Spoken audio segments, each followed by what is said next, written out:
Welcome to Penrose Learning, where we make understanding easy. You start by gathering tools and positioning the car. This saves time.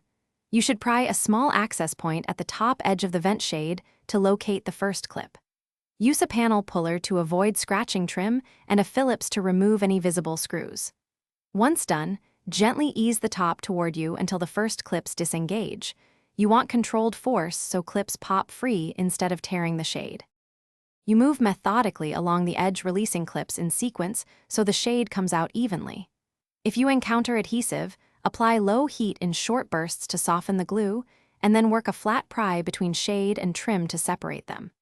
Make sure to keep pressure away from glass and avoid bending the metal frames. Once clips and adhesive give, you can lift the shade out. Make sure you're supporting its weight to prevent sudden drops. You clean the contact surface thoroughly so new adhesive or clip seat properly. Use isopropyl and a microfiber.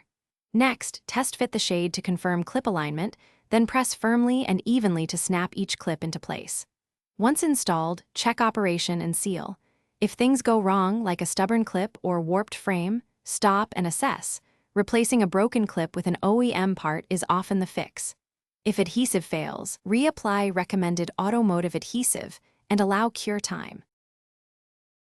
Thanks for watching. If this was helpful, leave a like and consider subscribing. See you next time.